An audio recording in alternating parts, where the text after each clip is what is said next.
Okay, so I tried multiple times to make a video, and multiple times my damn kitten got in the way. So we're gonna try this again. So recently, and full disclosure, I'm homesick. I got stomach bug of some kind. I had not eaten from about 6:30 Sunday night until just about an hour and a half ago. I've literally not had food in that long. I finally got something down. Feeling somewhat human again. I'm sure by the end of the day I'll probably feel a little bit better. And I had to stay out of work, which really pisses me off. I hate being out of work, but it is what it is. Sometimes you gotta fucking rest. It's just how it fucking goes sometimes. So Sunday, I went with a friend to a local Scottsdale pond where I knew that there's pretty solid population of crappie. There's a very solid population of shad as well. And he had his cast net, and we ended up getting a pretty decent amount. Well, they're obviously, shad, the way that they're colored threadfin. These ones are still fairly small. They're not big to the point where they start getting that little bit of yellow. They're still just all pretty much gray-white. So what I typically do in this pond is stay in that monkey milk type of category. So I ended up, because I haven't been able to get a new order from my friend Raymond Ramirez yet, which I will be able to fairly shortly. So I got some kind of the monkey milk type black flake translucent from Bobby Garland at Bass Pro, which I really don't like doing, but I did. I always keep Zap-A-Gap. It's very easy to tote in a small container. It's a great CA glue. I do not go above 1/32 for my heads, so I take 1/32 if I don't have any others. Cut the collar off and keep the ball, or I will cut the collar, pinch flat, and put eyes on it. Both ways work. I found that if I'm throwing under docks or culverts, that the balls work better because, and I will illustrate this because I don't have one rigged up right now.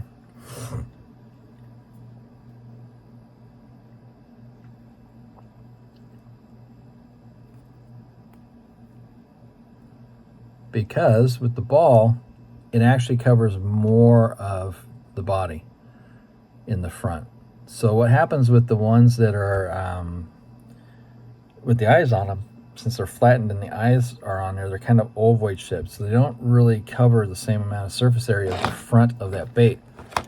And it becomes problematic because it catches water, so you can't skip the same as you can with just the round ball. You would think it would be the opposite because of the way that it's flattened out, but it's not the way it is. So I got those ones, and I've still got 3 colors from Raymond, before which I'll be getting more. I've got the monkey milk that has kind of the heavy gold flake on the bottom, still translucent. That one works really good. I've got the standard heavy black flake white monkey milk, which works really good. And then the new school monkey milk, which is the kind of a translucent gold tail. There's a little tiny bit of gold flake in the body, but it's mostly black flake translucent. It's really good color. And most of the time when I throw this stuff, I'm trying to make sure that I'm in an area that has some type of brush, some type of cover of some kind in the water that I can glide around, docks, culverts that I know that crappie are going to be in. This pack I could probably take to most of the lakes just with this little pack, and I could probably catch. When I went with my friend Sunday to this pond, we used live shad because he had his cast net and we were able to catch quite a few. And I just used the bare heads, but I also threw my heads and caught quite a few as well. So I always go along with the nature works best color theory. I try to stay as close to natural as possible. Not a lot of people prescribe to that because a lot of people will take all the multicolors, the black chartreuse, pink, black, pink chartreuse, all these different color combinations, because there's times where crappie will be finicky and they'll want a certain color. Well, I can't argue that. I will not dispel that theory because it works, but I am more along the lines of natural colors.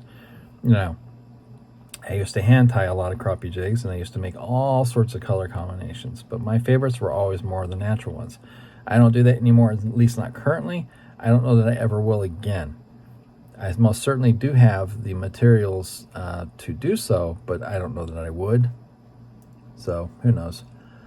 But I like this method. You know, soft plastic bodies and jig heads, they're a dime a dozen. You can get them anywhere. I prefer to get my heads from Matthew Picklesimmer with AZ Leadworks, or Raymond Ramirez with Rocky Mountain Custom Jigs. In fact, there's his emblem right there and there. And I've got a fair amount of stuff from him still. I handed a whole bag of Rocky Mountain Custom Jigs soft plastics to a newbie that was going up north last weekend to trout fish, and I told him most of this stuff is going to catch trout or some other type of fish wherever you're going, because it was stuff I just didn't use anymore. It's just stuff that I just did not use anymore, and it was perfectly good stuff, but I get such a good price usually from Raymond that I didn't feel I would lose out any if I handed up somebody with some baits. So he got a pretty good little pack out of it. It was just colors that I just don't use. So I'm still going to be getting more heads and more bodies from Raymond pretty soon, because I'm back on it. You know, I'm a multi-species fisherman, bass, you know, carp, catfish, crappie, bluegill, shell cracker. I go for them all. It just depends on the opportunity and when I can get out, essentially. So I just figured I'd say something for a few minutes about that and show the colors that I primarily use. I try to keep as close to minnow or shad as possible. There are times where if you're going for bass on Bait Finesse, you may want to throw a more colorful version of one of these, but I'm not going for bass when I'm throwing something this small. And even with the BFS that I now have, thanks to a friend, I'm more than likely still going to stick to that 1/20th ounce TRD type stuff anyway, because the BFS is easier to use, apparently, than ultralight spinning gear, or so I've been told. I won't have a chance to try it out for at least a week or two. I'm going to have to get line for it, and I'm going to do 6-pound braid, 6-pound floral leader, so we'll see what happens with that. But yeah, I figured I'd show something real quick.